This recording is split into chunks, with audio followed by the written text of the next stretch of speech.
Salam sejahtera, terima kasih kerana bersama dengan saya di Nazlin Unity Channel. Ketika mengulang rasa sedih, Tun Mahathir dicabar derma 3 bilion ringgit agih kepada Melayu. Baru-baru ini kita disentap dengan tindakan lakonan mengejek daripada Tun Mahathir kepada kerajaan pimpinan Anwar Ibrahim, terutamanya Anwar Ibrahim, apabila beliau kononnya dalam lakonan itu seolah-olah mencari uang di dalam rumah beliau, di celah-celah almari, di celah-celah sudut-sudut almari dan sebagainya. Namun demikian, tindakan Tun Mahathir itu bukan sahaja mendapat sindiran daripada netizen, bahkan ada yang mengatakan begini, kata mereka, Tun Mahathir buat apa cari duit di dalam rumah? Dalam rumah tentu tiada duit, sebab hanya orang yang tidak berfikiran, tidak logik sahaja menyimpan uang yang banyak di dalam rumah. Memanglah tak dijumpai kalau dalam rumah, sebab tidak ada seorang pun yang akan berani menyimpan uang begitu banyak di dalam rumah. Mungkin kalau Tun Mahathir ingat dan melihat dalam akaun kah, dalam simpanan kah, kata mereka, mungkin di situ yang ada duit. Dalam almari rumah, di sofa, di belakang TV, dalam bilik, memanglah tiada duit. Lagipun yang Mahathir tempat mencari itu tidak mungkinlah tempat menyimpan duit, kata netizen. Dan itulah, ada yang mencabar Tun Mahathir derma 3 bilion ringgit agih kepada Melayu. Tun Dr. Mahathir Mohamad hari ini meluahkan rasa sedih berulang kali mengenai sebuah parti yang sekarang dianggapnya sudah jadi parti yang rela meletak diri di bawah parti lain.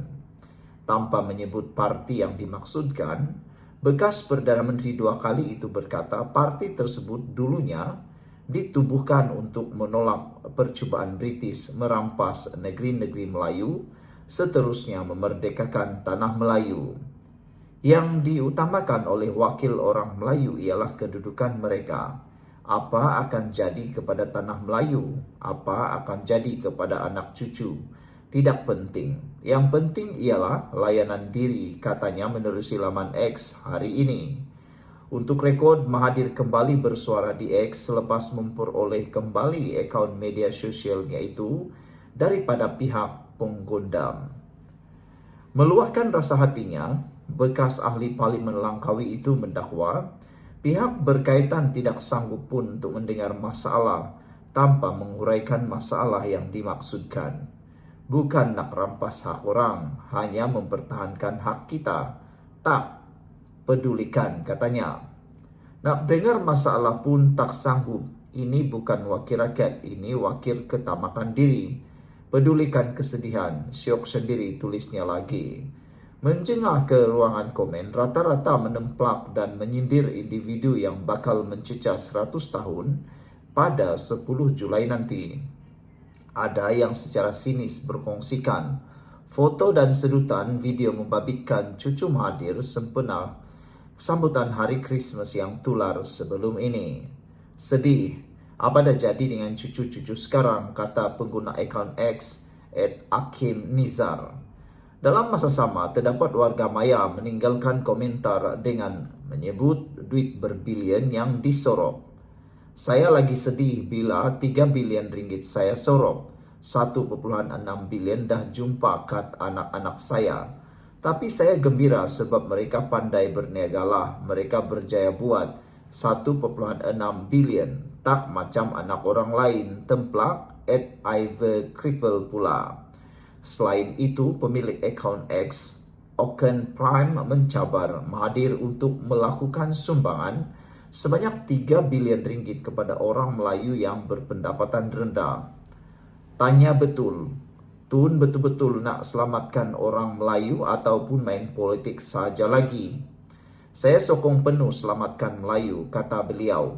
Dermakanlah 3 bilion ringgit agih kepada masyarakat Melayu yang susah, ujar beliau. Bulan lalu tular video gelagat Mahathir kononnya mencari uang yang didakwa dimilikinya berjumlah 3 bilion ringgit di merata tempat termasuk di belakang televisyen.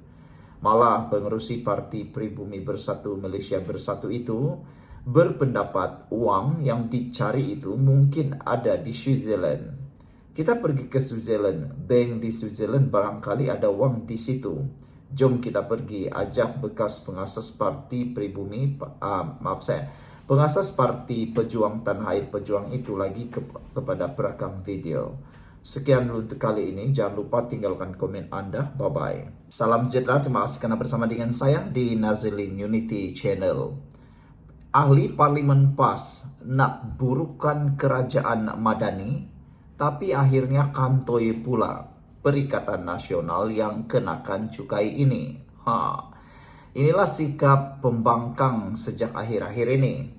Cuba memburuk-burukkan kerajaan, cuba nak menjatuh-jatuhkan kerajaan, dan kadang-kadang tanpa usul periksa cuba menyatakan sesuatu keyakinan tentang satu hal. Mereka lupa rupa-rupanya akan kembali semula kepada mereka dan terkena di batang hidung sendiri. Kata pepatah, meludah ke langit kena muka sendiri. Manakala tidak memeriksa fakta terlebih dahulu, sehingga kan diri sendiri pula yang kena malu. Yang paling teruk berkaitan dengan fitnah. Saudara, Wakil Rakyat PAS Datuk Dr. Nik Muhammad Zawawi Saleh dilihat cuba untuk memburukkan kerajaan Madani. Kononnya mengenakan pelbagai cukai yang dianggapnya tinggi dan melampau kepada rakyat.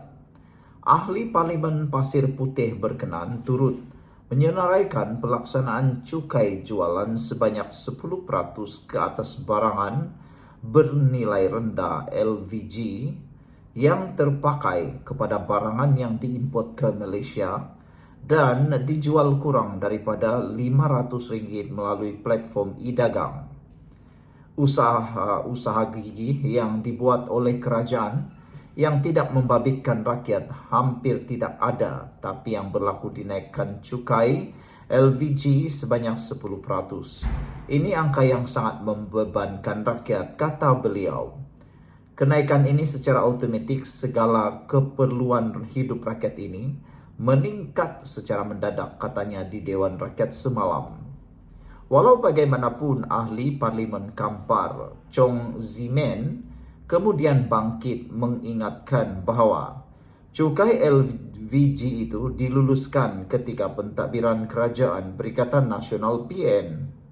Cukai LVG telah diumumkan dalam belanjawan tahun 2022 yang telah diluluskan di Parlimen pada 4 Ogos tahun 2022 pada masa Kerajaan Perikatan Nasional PN memerintah. Jadi, cukai ini dikenakan semasa Kerajaan Perikatan Nasional PN. Adakah Pasir Putih setuju dengan cukai LVG? Bidasnya, akibat sergahan pemimpin DAP itu, Nik Muhammad Zawawi dilihat terpaksa bersetuju dengan cukai yang dikenakan ke atas LVG import yang dijual dalam talian sejak 1 Januari 2024 itu. Ya, cukai yang telah diisytiharkan dahulu adalah 10%. Saya memang boleh bersetuju, tapi dalihnya yang juga ahli jawatan kuasa kerja EJK PAS Pusat itu. Itulah yang berlaku, saudara-saudara sekalian. Label ahli Parlimen Pembangkang Pasir Putih nak tunjuk cerdik, akhirnya sendiri terkangkang dikantoikan Kampar.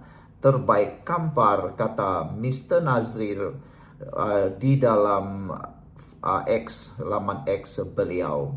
Itu sebabnya banyak kali dinasihatkan kepada ahli Parlimen Pembangkang supaya hati-hati ketika memberikan kenyataan. Jangan sampai menjerat diri sendiri, jangan sampai terkena di hidung sendiri.